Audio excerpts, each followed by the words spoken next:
Hello, thank you. It's nice to be here. As you may be able to tell from my face, I'm what you would call an off-white gentleman. I had a meeting recently with a casting director, and she goes, it's very important in this business that you know how people perceive you. How do you think people perceive you? I was like, well, I guess I'm kind of in that ambiguous category. She's like, oh, do you mean in terms of your ethnicity or your sexuality? It's like, I guess both now. What the hell?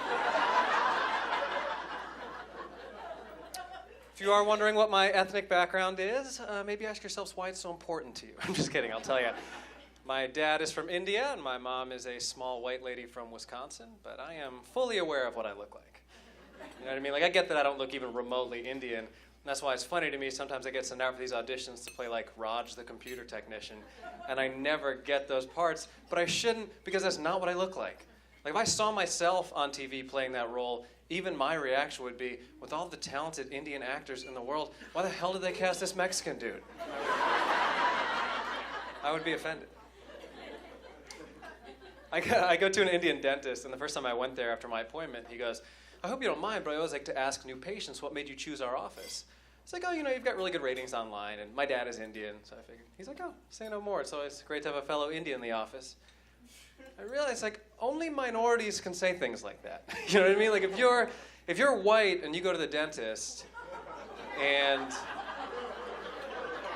afterwards he asks you why you chose that office, and you're like, well, you've got really good ratings online, and between you and me, I just feel like us whites should stick together. Not a good look. I would not recommend that.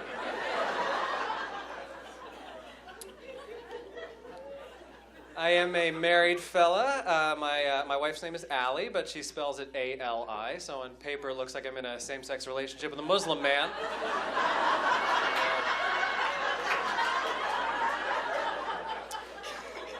That's my life.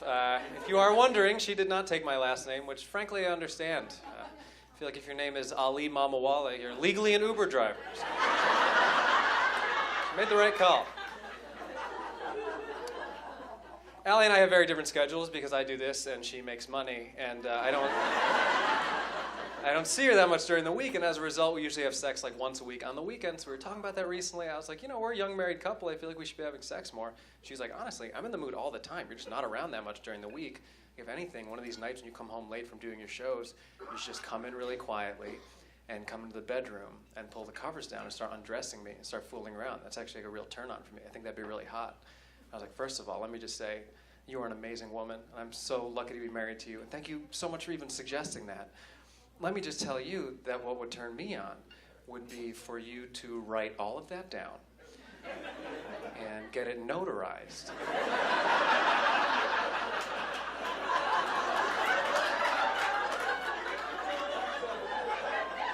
Then videotape yourself saying it, and then I am still not going to do that. No way. Allie is extremely smart. She is objectively smarter than I am. But I think when you're smart, you have weird knowledge gaps sometimes. Because 99% of the time, she is the smartest person I know. And then the other 1%, she says the dumbest things I've ever heard a human being say. The most recent one, I'm a huge baseball fan. I was watching a game a couple months ago. And just out of nowhere, she goes, isn't it crazy that only 11% of people become professional athletes? It's like, hold on. 11% of all people become professional athletes. I believe there's approximately 7 billion people in the world. So just doing some quick math, if I may, you are suggesting that over 700 million people are professional athletes. Now this is where a normal person would admit they heard the wrong statistic and move on. What my wife said was, there are a lot of sports. Truly insane. But this has not created a situation where I can just make fun of her everywhere we go for the rest of our lives. Like, if she was here right now, I'd be like, Allie, can you believe that 45 people in this room are professional athletes? That is so cool. We have to meet all of them. That's amazing. And my favorite part is it's exponentially funnier the bigger the crowd is. We were at Wrigley Field in Chicago about a month ago, and at one point I couldn't help myself. Hell yeah. I looked over at her, and I was like, Allie, how inspiring is it to think that 6,000 of the people in the stands could be on that field right now? That is so neat. We are the 89%.